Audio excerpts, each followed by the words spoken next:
Assessment Task 3 is a micro-teaching activity with a focus on formative assessment, where you are to demonstrate an approach to achieving engaged and authentic learning for VCE learners. The activity that you choose needs to link to the outcome that you have planned for in Assessment Task 2 for the unit. You may choose to either create a warm-up activity focusing on the revision content for the SAC, or create the SAC itself.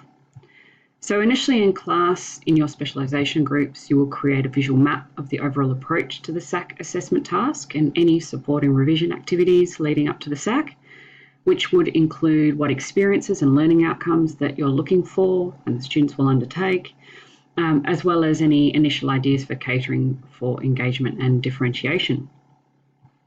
In terms of the assessment task and how you will be assessed, it will be a 15-minute peer teaching presentation where the first part, which will be about 10 minutes, will be your teaching component where you'll actually teach your peers. They will actively participate in your activity. And then you will debrief about 5 minutes afterwards where you'll go through the rationale for why you designed that session in the way that you did and the evidence base for the resources. So in order to do this, you need to produce a handout. Now that's an error. It should be around about 250 to 300 words or equivalent, using the planning template on Collaborate, which I'll show you in a moment. You will capture your presentation on video, and then after you've had your debrief, your peers have reflected on your activity and your handout, and after viewing the video, you will be reflecting using the Praxis inquiry model to individually reflect on your teaching practice, which is about 600 words. So let's look at the micro-teaching template. You need to put your activity title, okay, where you've got the activity from, include any hyperlinks, your name, the focus area, the target year level, so it'll be for Unit 3 and 4, which one it is. And in this section here include the key knowledge and key skill descriptors that you are assessing. Please copy and paste from the VCAA documents, study design. This section here you need to include the advice that the study design and advice for teachers provides in relation to assessing the outcome. For an example, are there any particular tasks that you are or aren't allowed to use? How are the students undertaking the task, etc.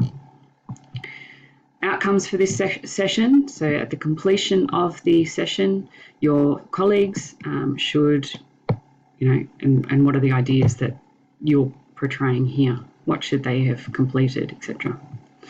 Brief overview of the activity.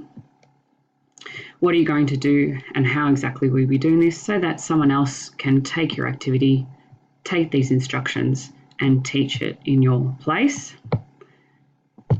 How does the task connect to our team mapping? So going back to the initial preparation in class, how the task actually fits in terms of your ideas that you came up with together.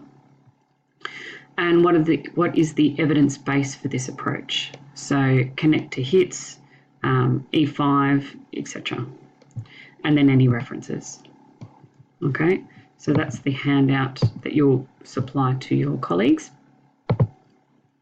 In terms of the reflection, so after we have the micro-teaching in class, you will need to use the Praxis inquiry model, okay, reflecting on your teaching practice. Under Practice Described, you will provide a statement of intention of your lesson or activity, include your philosophy on being a specialist educator, your pedagogic approaches, your teaching and learning strategies, approaches to differentiation and engagement for the VCE learner. Under Practice Explained, you'll reflect on how well you achieved your outcomes and philosophy. What feedback did your peers give you? So what does this mean in terms of your vision for the next lesson? What did you know from planning and teaching the activity that you didn't know before? What did you learn about collaborative planning for this task? And if you have something to say about this which impacted your planning, you can mention it here. Practice theorised. Connect your reflection to the relevant standards, the E5s, the HITs, which are applicable through your reflection, and how did your ideas connect to your philosophy on teaching or the pedagogy that you used. Practice changed. Consider your strengths and weaknesses and areas for improvement in light of what you've theorised, what improvements could be made, and then you could reference the unit, assignment 2, or the assignment 1 to substantiate your thinking as well here. All right, let's look at the rubric. In terms of how we will assess, you will have these criteria, and I'll go through each to explain how you would achieve a high distinction. So the clarity, usefulness of the handout, including the explanation of the activity and links to curriculum areas, as well as practice described about teaching philosophy. Okay, so that section will be in your reflection. To achieve the high, the lesson plan was easy to follow and teachable by any teacher to reflect very similar outcomes to what you intended. The outcomes and structure were clear to follow, as well as connected to the curriculum. And the practice described section, your philosophy is clearly defined. In terms of your materials and the appropriateness of materials and resources used, you showed clear understandings to the learning needs and engagement for the VC learners. The materials are clearly listed and applied. Okay, in terms of student engagement in the activity, reflection, including connection to the Victorian teaching and learning model, HITs E5 and practice explained. You showed clear understandings of VC pedagogy, adolescent learning and catering to differentiation. You demonstrated sound understanding of the Victorian teaching and learning model outcomes to teaching practice and practice explained, and you've included references. So this section will be looking at your handout as well as your reflection. Planning, sequencing and delivery of your activity.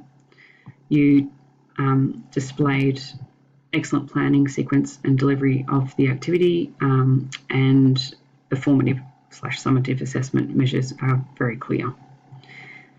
All right, strengths and weaknesses of the activity are clearly explained, including areas for practice changed. This obviously is in the reflection piece. You clearly identified and offered a thorough explanation of your teaching practice, and you identified strengths and weaknesses, offering possible solutions for future outcomes for both yourself as a teacher and your student. So,